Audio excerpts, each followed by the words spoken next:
Hi, hello. I think I'm live on Facebook on the At Home with Four Indies Facebook page, and I hope people can see me and can hear me because I can't tell just yet. So that's really quite exciting to see whether you can hear me or see me. But here I am. I'm Thomas Taylor. I'm the author of Malamander and its sequel Gargantis, which has just been published. Magical mystery adventure stories set in the fictional town of Erie-on-Sea. And today I'm going to tell you a little bit about the inspiration behind those books, how I came to write them. I'm going to do that with the help of some of the things from my cabinet of Erie-on-Sea, which you can see behind you, where I'm building up a collection of all the things that have inspired the books. I'm going to do a bit of a reading from one of the books, from Gargantis, and also answer any questions. If anybody has any questions they want to ask, I think there's a possibility of doing that in the comments section. I'll try and answer them. So I thought I'd start with a couple of the questions I've been sent already, and then build up from there by showing you some of the things from my cabinet, and then I'll talk about the stories a bit more. So first of all, Rosie Evans from Book of Books has asked me two questions which I think together make a good start for what I want to show today. So she asks, the sea at Erie-on-Sea is such an evocative place, with the storms, sea and tides feeling like a character in their own right. Have you always been drawn to the sea, and what do you think makes it so captivating? She also asks, can you tell us a little bit more about the world you have created for the legend of Erie-on-Sea? Is it based on a place where you grew up, or is it a mixture of influences from different places? So, great question. Erie-on-Sea is based on kind of where I live right now, which is near Hastings, but it's also based on where I used to live near Tenby, and where I also used to live near Cromer. So that's three different corners of England and Wales covered there. So it's based on a kind of amalgam of places where I used to live. And I think seaside towns, they have a kind of mystique about them, especially in the winter when the tourists have gone and the weather has changed and everything's gone a bit sort of dark and mysterious. There's a kind of secret life to seaside towns, which I don't think has been explored very much, but which I think is a great backdrop for mystery adventure stories. And so it's being there, it's being by the sea, it's being in those towns and seeing the sort of strange atmospherics, the weather and all that in the winter that's really inspired me to write these stories. Now I've got some things to show you, because one of the pleasures of being by the sea, and I'm very fortunate that I can live by the sea, is beachcombing. So I found lots of strange things over the years living near Hastings. I'm going to show some of them to you now. I can't ask you to answer back, I don't think, but I'm sure, as I do when I go into children's classrooms and schools and ask what they think this is, I'm sure many of you can guess what's in this glass container here. But I will just get some out and show you that this is, in here, this is sea glass. Now it's not going to look very good, I don't think, on the screen. But it's tide rolled pieces of glass that look really quite beautiful, and they're slightly damp, and you find them on the beach when the sea is more like that way, I don't know, when the sun shines on them just the right way, they look really beautiful. I like to collect these, and many people do. Many people make jewellery out of them. But so that's what that is. It's sea glass. It's just a piece of glass that's being rolled by the tide. But you know, there's a legend that people tell about sea glass. They say that sea glass is not glass at all, but it's actually the frozen tears of mermaids. And when I first found that out, I thought, wow, you know, that's amazing, because you can almost believe it, can't you? When you see something like this, you think, wow, you know, why did the mermaid weep, and how did her tears become frozen? It's a very exciting thought. So you can see how something quite simple, it's really just a piece of rubbish that has become inspirational for stories. Something else I find on the beach, again, I'm sure you can guess. There's my container gone. Again, the children jump up and down when I show this in class, but you can see what's in there. That's seashells. You're correct to say it's seashells if that's what you thought they were. When I hold it up, you'll see it's very pearlescent, very sort of beautiful and strange and odd. And I find these on the beach, and they're quite common, and it's a very modest creature that made this. It's called a saddle oyster. And I find them on the beach, and I think, well, if the sea glass is the tears of a mermaid, what could this be in a story? And I think that what this could be in a story is the scale of a sea monster. And so you can see how something that is just found on the beach, very simple, you can just pick up and take home if you're responsible, can also inspire a story. Now there's something else I find on the beach that's quite sort of special, it's quite rare. Again, it's not going to come across terribly well over the screen, but I'm going to do my best. Again, so I show this up in schools and the children are very intrigued. They always think it's sweets or crystals or something, but this is sea glass again, but this sea glass is made with uranium salts. This is uranium glass, which is quite a strange thing to find on the beach, but it was very popular for making tableware in the 19th century. Anyway, the special thing about uranium glass is that something happens to it when you shine a certain type of light onto it. This is the type of light, I'm sure you can guess, UV light. When you shine UV light onto a piece of uranium glass like this, it does something. It does that. Again, not terribly impressive on the screen, but when I do that in a classroom, there's usually quite a bit of excitement. And you know, you can find this on the beach. If you have a torch like this and you walk in the dusk, you walk along and you shine this on the ground, you can see sometimes a piece of sea glass will shine back at you. And I think to find something like that that glows like that on the beach, just a piece of forgotten thing that's rolling around in the tide, and then to find it and see it glow is really inspirational for stories. And so I hope that's given you a bit of a taste for some of the strange things that have come off the beach that have inspired my stories, and how how you can just be inspired by almost anything you find, really. I mean, it's incredible, but you just apply a bit of human imagination and you can get there. Now, I think there were some more questions. Someone's saying how nice my bookshelf is. Well, that's very nice. Thank you. Hello, Samantha. I can see Samantha Carr is admiring my tidy bookshelf. You know, it is quite tidy. It's probably the only tidy one in the house, though, so because I change it around all the time. So I've been asked to talk a bit more about the characters in my story, Herbie, Lemon and Violet Palmer. Now, if you don't know the stories at all, the heroes of my books are Herbert Lemon and Violet Palmer. And Herbert Lemon is the lost and found at the Grand Nautilus Hotel, and it's Herbie's job to look after all the lost things that they get handed in and try to return them to their rightful owners. And Violet, in Malamander, if you haven't read it, Violet starts the story off by handing herself in to Herbie because she was lost as a baby many years ago and she wants to be found. And it's their interaction, it's Violet and Herbie interacting that sort of starts the series of events that lead Herbie and Violet to get tangled up in the legend of the Malamander. But how did I name those names? Well, I'm sure you've already guessed. Herbert Lemon, I've always called sherbet lemons Herbert Lemons. I don't know why I've done that for years and years and years. I think it's quite funny. So I had that name kind of ready to go. That was really great. But then I needed a name for a girl to work with Herbie that was kind of similar, that sort of matched. And I just really struggled. I needed it to be a name that was similar, that had a similar kind of inspiration. Oh, hello, there's someone called Sarah Jeremiah saying hello. Hello, Sarah. And it took me a long time, but eventually I remembered, and I haven't got any here, it's a real shame, but I remembered Palmer violets. And of course, who remembers those? You still get them. They are a very slightly odd violet pastel, but they're quite nice actually. Once I rediscovered them, I did eat rather a lot of them actually when I was writing the books. So that's how I got their names. I got their names from sweets, traditional sweets. But I wanted to give everybody else in the story a slightly sort of seasidey, fishy name, because I wanted everybody else in the story to actually possibly be a bit fishy. When you read the first book for the first time, you don't necessarily know who you can and who you can't trust. So that was my thinking behind their names. But I wanted you to be sure with Violet and Herbie that they were the central characters, and you could kind of trust what they say. Although maybe with Herbie not always, but you have to read the books to find out. So that's how I got their names. So any more questions I've got here? Hello, Marie. Someone's asking me, I can't quite see this.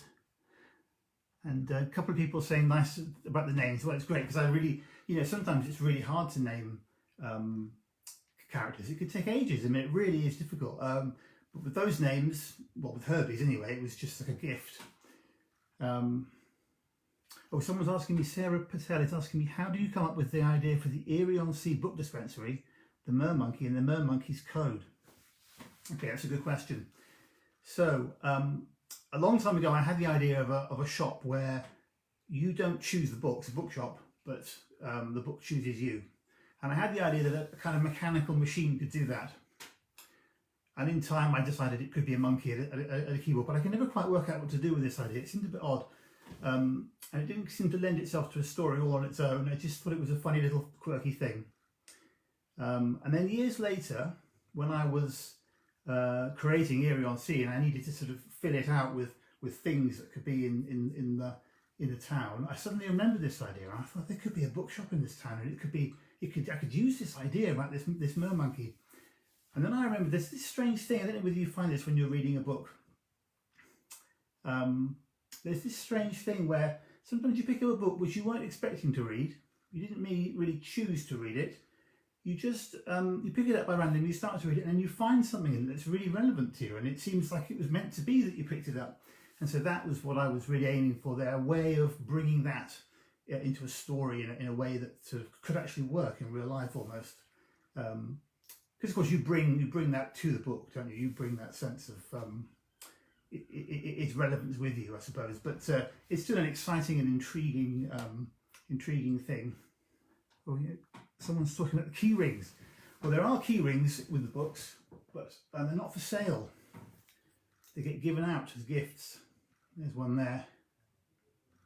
I hand out lots of those in schools. I can't visit schools at the moment, obviously, but occasionally when there's a prize or something, they come with the book. But yeah, that's quite good fun. Oh, excuse me. I would like to have a sherbet lemon, but it's not really the right thing, is it, for doing a live broadcast? So what else have I found? Well, here's a couple of strange things from the beach I could just show you quickly. Take these into schools and have a lot of fun with this. These are the prehistoric remains of dinosaurs, which I find here on the beach in Sussex. They just look like very boring brown lumps, but in fact this one here, as I explained when I hand out to the children, is actually part of a bone of a dinosaur. I don't know if you can see that. Probably iguanodon or something like that. 135 million years old, just found on the beach. And it makes you realise when you find something like that, that when you've made up a sea monster, in a sense, there really were monstrous lizards that lived right where I live right now. So that's quite exciting. And then the other thing I hold up, always make sure I get some child to volunteer to hold this one, is also the prehistoric remains of a dinosaur, but this is not a bone. This, anyone, oh, where's the camera? I always forget where the camera is on these things. This is a coprolite. Yes, that's right, this is a poo that dates from the same time. Don't worry, it is pure stone now. It dates from the same time as the bone. This is a dinosaur poo, and if you look very carefully, there's a black line in it. That is actually, you can't quite see it on the camera, that is actually a shark's tooth. And so this in fact is the poo of a dinosaur that ate sharks for breakfast. So that's pretty amazing, isn't it? There, so I'm wondering whether I should do some reading now, because I've talked a lot about the inspiration, but I haven't really told you much about the book. And I am at the moment promoting this book, Gargantis, which is the sequel to Malamander and book 2 in the series. And so in Gargantis, we're back in Erie on Sea. We have Herbie again and Violet, and this time they're faced with a completely new adventure that's a completely new legend of Erie on Sea. A terrible storm has come to the town, but a storm that appears to have come out of legend. And it arrives in the town and threatens to destroy it. And as it arrives, a stranger also turns up with a hood. You never see his face, and he checks into the hotel. And just as he arrives, Mrs. Fossil, who is the famous beachcomber of Erie on Sea, finds a thing on the beach. And what she finds is a glass fish-shaped bottle with a strange light inside it. And it's when Mrs. Fossil finds that fish and everybody starts to try and claim it for different reasons that Herbie's brought in to settle who should have it, and Herbie has to look after it. And then it's soon after that of course Violet persuades Herbie to open the bottle and find out what's inside. And so the story kind of explodes from there. But I think what I'm going to do, because I'm I'm getting out of breath, I'll talk too quickly, is I'm going to read you the first chapter from Gargantis. Oh, somebody else is saying down here, my son Thomas, this is Nenka Pengeli. Hi Nenka, my son Thomas loves dinosaurs and is wondering whether these were the inspiration for the stormfish. Well, there is a stormfish in Gargantis, and in a way, kind of, yes, that the idea, as I said, of huge creatures that used to live, that are gone now, but you can still find their remains on the beach is a very inspirational thing for me. So that's, yes, that's a good question. Now, to get my breath back, I'll talk too quickly, and I'm not going to be able to read this to you very well if I talk too quickly. So chapter 1, Gargantis, is called Deep Hood. It looks like this, and you can see if you get hold of my books, I've done a little drawing at the top of every chapter. So if you and the drawing always sort of hints at what's in the chapter rather than tells you. So they're sort of decorative, but you might like little drawings I do. Okay, so chapter 1, Deep Hood. If there's one thing hotels have a lot of, it's strangers. Hotels are kind of in the stranger business after all. But no hotel in the world puts the strange in stranger quite like the Grand Nautilus Hotel. Take this guy, for example, the one who's just come in from the storm, the one walking across the empty marble floor of the lobby. See him? The one whose face is hidden by the enormous hood of a long waxed coat streaming with rainwater. He doesn't even put his hood back to talk to the receptionist, and his luggage, a metal-bound wooden box clutched in one gloved hand, doesn't leave his side for the moment. Who is he? What's his story? What's in the box? Of course, we'll probably never know, and that's fine. People are entitled to their privacy. Privacy is something else hotels have a lot of. Besides, there's something sinister about this man, something threatening that makes me not want to know, to be honest. I'll be quite happy once he's up in his room doing whatever dark and secret things he's come here to do, far away from me. He takes his key and steps away from the reception desk and starts walking in my direction. I sit up and adjust my cap. May I help you, sir? I say, as the man in the overlong coat stops before the desk of my little cubbyhole. I look up and see nothing but darkness in that drooping hood. My cap starts to slip down the back of my head, so I straighten it. Herbert Lemon. A voice comes from inside the hood and I flinch. There's an unnatural edge to that voice that makes my skin crawl. That's right, sir, I reply. I'm Herbie Lemon, lost and found at the Grand Nautilus Hotel, at your service. Have you lost something? There's a sudden caca-boom as a clap of thunder gallops around the town outside. The flash of lightning that rides with it only serves to highlight the darkness in the man's hood. The wind flings rain against the window panes and the hotel lamps flicker. The man remains motionless, dripping rainwater on my counter. Umbrella, perhaps? I suggest. I glance at the metal-bound box in the man's hand. There's barely room for a change of underpants in a thing like that. Or luggage, maybe? The man leans in, his hood nearly closing over my head. My nostrils fill with the stink of wet coat and fishy breath. Do not ask what I have lost, Herbert Lemon, comes the man's voice, sounding as if each word is made with a great deal of effort. Ask what I have found. And that's when there's another crash of thunder and the hotel's lights go out. Now, I know what you're thinking. Yes, you, sitting there at home, staring into the book with big bug eyes, waiting for something horrible to happen to me. You're thinking that I'm going to freak out now, and I admit I am considering it. But you don't get to be lost and found at the Grand Nautilus Hotel without learning how to be a professional. So, okay, yes, maybe I'm not the bravest mouse in the basket, but I am in my place, behind my polished desk, master of my own little world of lost property and shiny buttons. And so that's why, when the lights come back on again, I'm sitting exactly where I was, clutching my lost and founder's cap with both hands and blinking at empty space. Because, of course, the man with the deep hood has gone. And that's the end of chapter 1 of Gargantis. I won't spoil what happens next. But I did mention a few times Herbies Cap. Now, if you've read the books, you'll know that Herbies' uniform is very important to him. I'm very pleased to be able to say that I have, in my cabinet of Erie-on-Sea, managed to acquire a lost and founder's cap. How can I best display that? It's a child-sized one, so it doesn't look too good on me, but I take it into schools and have a lot of fun with that. So that's a little bit, gives you a little bit of a sense of how smart Herbie's uniform is, and I have a lot of fun with that when I go into schools. I think you can probably tell, I keep mentioning that I quite miss going into schools, but at the moment it's just not possible, obviously, for obvious reasons.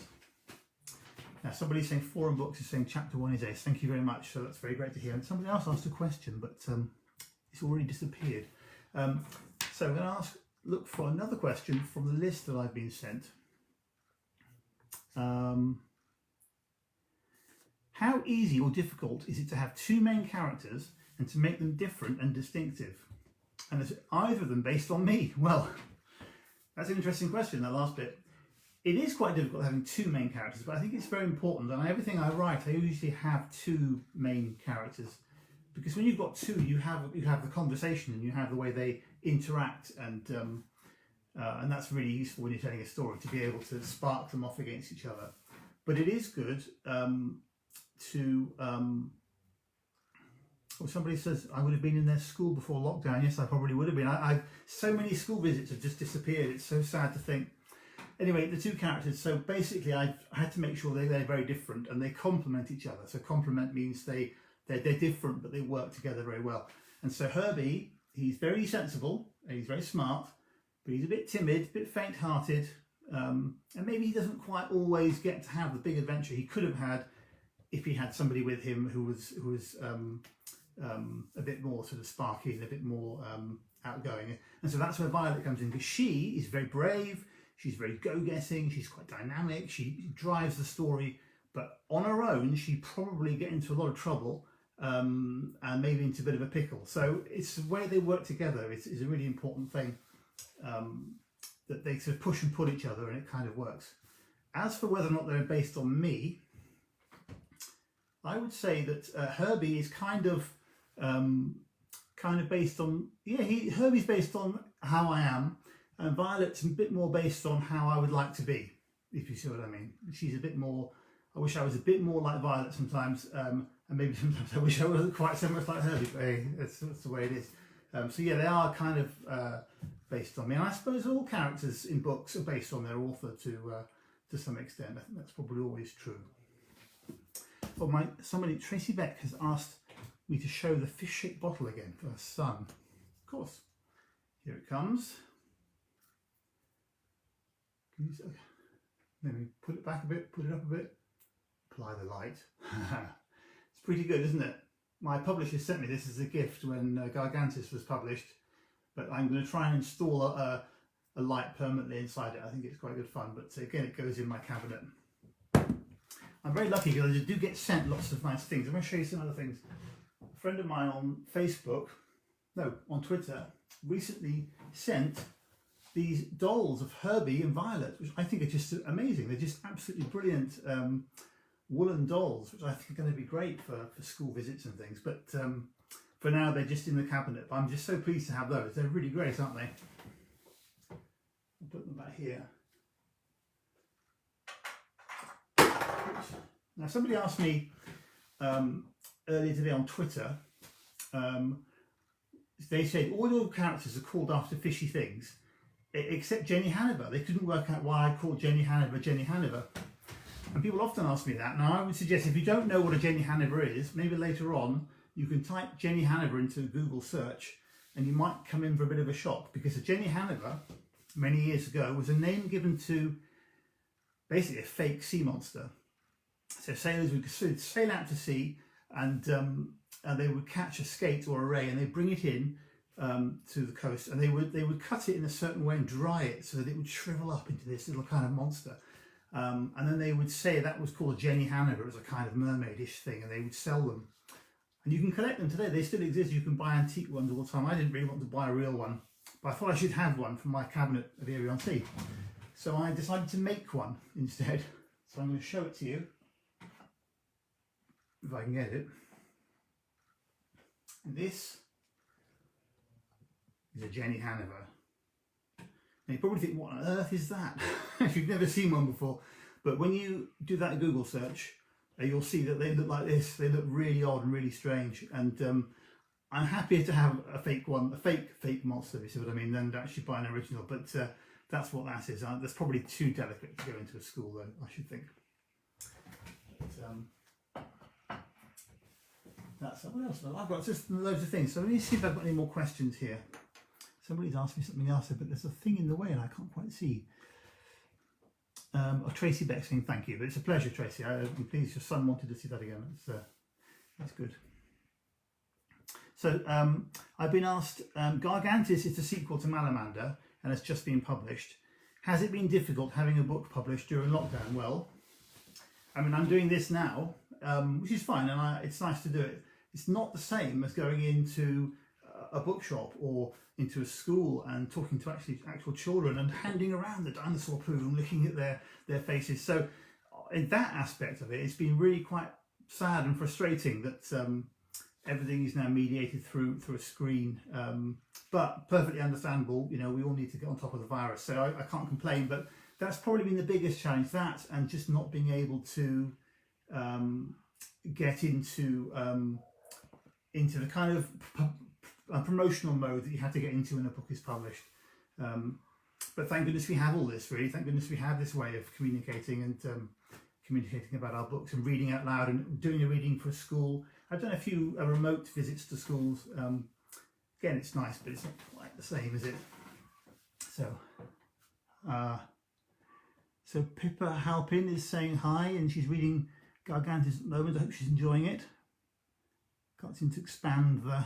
Oh, she seems very happy with the books. Have I written any other books? Well, I did write a YA novel that came out in 2012. It's quite a different science fiction novel called Haunters, which is out there in the world somewhere. But really, I'm concentrating all my efforts at the moment on writing these Eerie on Sea books. So I'm currently writing the third one right now. I'm working on the second draft of the third book, which is called Shadowghast, which will continue the story of Herbie and Violet with another legend of Eerie on Sea. So, more questions. Now, did you draw as you wrote the story, or do the drawings come first? Now, people who might not know me that well might not be aware that I used to be primarily an illustrator. And I have drawn pictures in Gargantis. As I said, there are these chapter heading drawings inside, but I haven't done the covers, so I don't illustrate quite as much, but I have a very visual imagination, and everything I write basically starts with an image in my head. So, and often I scribble those down and doodle those. So yeah, in a way, I suppose I do start with the illustrations, even if I only really present the art or the story in words. There's always drawing in there somewhere. I kind of can't help it. Someone's asking me, Jane Porter is asking, how many books have I had published? Well, I've had a lot of picture books published, so it's hard. Actually, I can't even tell you how many. Some I wrote and illustrated. Some I just illustrated. So actually, I can't remember how many, because I have been working in and out of children's publishing for over 20 years, actually, before really hitting on what I think is my kind of groove, if you like, with these middle grade adventure novels that I write. Now, I'm just thinking what else I can do, but you know, just before I came on and went live on this this Facebook page, there was a knock on the door, and I actually literally got thrust a parcel, and I have opened it with a knife to sort of get a glimpse, but I'm going to do a kind of unboxing because I know what's in this box. It has just arrived. This is the American edition of Gargantis, which I haven't seen at all. I haven't been able to even see a copy or anything, so I'm going to open it and have a look at it and do a kind of OMG kind of moment, because I haven't seen it. But the only thing I know about it is it's hardback. So you need to see the box for an unboxing. You probably do, I don't know. Paperwork, plastic, always too much plastic in these things, isn't there? More paper. But then, at the bottom of the box, look at that. And that is a lovely, solid hardback, mighty hardback of Gargantis. There is also already a hardback of Malamander, and that's, gosh, that is quite substantial looking and nice. And now there is a particular difference between the US and UK editions of Gargantis. And by the way, I'm very, very pleased they were both published more or less at the same time, because last time with Malamander there was a big difference in when they were published. It's a bit tricky. One of the big differences is that these books are illustrated by somebody else. Tom Booth has done some drawings inside, and I haven't really seen those. So let's have a look at them. So he's done, and it's quite heavily illustrated. That's lovely. That's The Cold Dark Bottom of the Sea, the book that gets mentioned inside Gargantis. Then look at that. This is the moment when the fish-shaped bottle is revealed that Mrs. Fossil has found. Look at that drawing, isn't it great? And they're all pointing at the bottle. So I think that's going to be pretty good. I'm going to enjoy examining that later.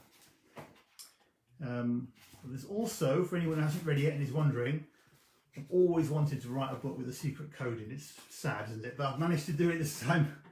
Look, there's a kind of strange runic secret language in Gargantis, which you can discover yourself. And once you've read the book, you'll understand how to read and write it. So that's that. So any more questions? So I think I should give some tips. I should wind up really and give some tips to young readers and young writers.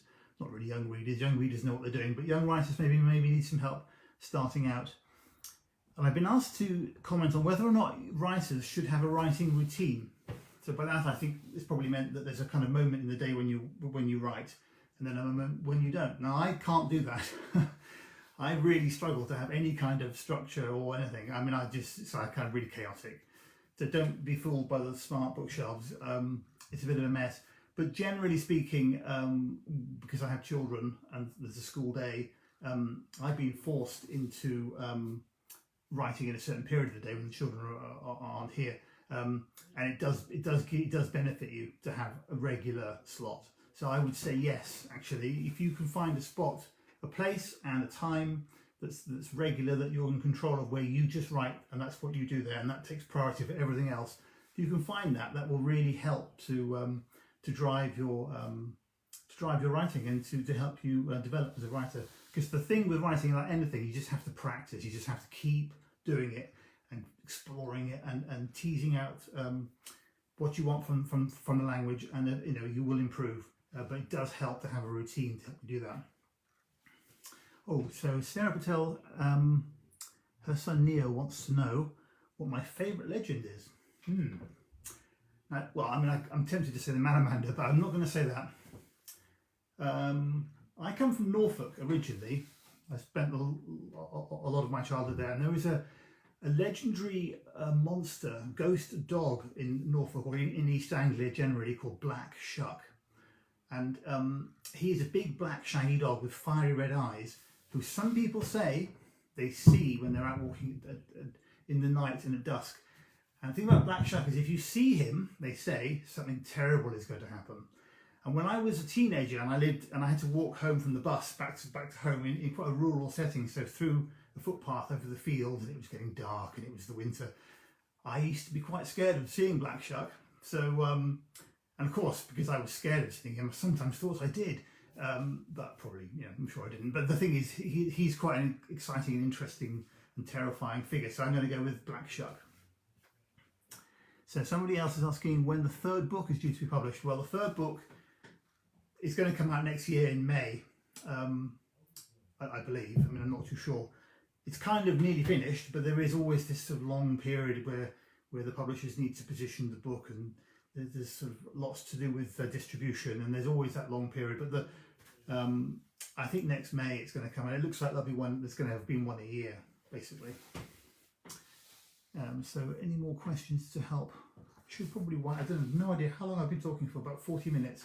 I'll just ask a couple more questions. If anybody else wants to come in down there, and I've got one more thing I'd like to say, and then I think I'm going to have to wind it up. So,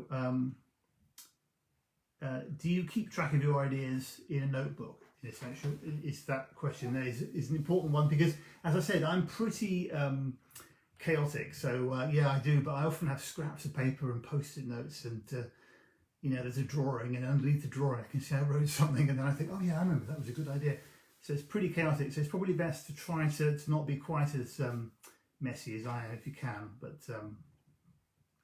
oh, Sarah here is just saying she's realised I did The Loudest Roar. Yes, that's a picture book I wrote. I haven't got a copy here, but yeah, The Loudest Roar was one of my, I really enjoyed that that mini series of picture books. So I'm going to wrap up. I do want to say one more thing, and I've got to find a copy of it. I think that's one there. Now, Gargantus is now published, but there does exist a special edition of the book. And that special edition of the book is only available in independent bookshops. So if you know of an independent bookshop that you like and you're interested in getting hold of this book, or you can find an independent bookshop that's trading, because of course with lockdown it's been tricky, they should be able to get this special edition, which has an additional short story inside. And it wasn't just a little thing I threw together. I spent a lot of time on that short story. I wanted it to be really good because I wanted the special edition to actually be special. So it's a short story that you don't need to have read. You don't need it to understand the story of Gargantus, but if you've read Gargantus, there's a little extra which I think you might find fun. And yes, I thought it was relevant to mention that since I'm at home with 4 indies, they should be able to get this one. So it's worth looking out for that. So yeah, I think I'm sort of running out of breath, so I'm gonna wind it up. Oh, Jane Porter wants to know who inspired me to be a writer. Well, all the writers of all the books that I loved as a child. I promise this will be the last question. Sorry, because you're probably all thinking, oh, why is he still going on? I had a lot of trouble getting to be a reader as a child. It took me a long time to find my books, and I had trouble reading, and it was difficult and slow. But then once I discovered the books that I loved, then I just love reading, and that's the key to it, isn't it? To find the books that you want to read. And I remember reading The Hobbit as a child and just being amazed that this whole world could exist in this thing in my hand. So it was writers inspired me to be a writer, which is a cheap answer, I suppose, but that's the truth. And Sarah's asking, is there a special edition of Manamander? Well, there isn't a special edition of Manamander, although there was, and there still is, I think, somewhere, an edition which has sprayed edges like this. So you've got an edition with an image on the anyway, yeah, you can find that. I think that's still available in Waterstones. It was the Waterstones exclusive edition. And there, phew, well, I think I will wrap up there. Thank you so much for listening to me. Thank you at home with 4 Indies for having me on, and you can find me on Twitter usually quite easily. That's where I usually am, and you can ask me questions there. Okay, thank you. Bye bye.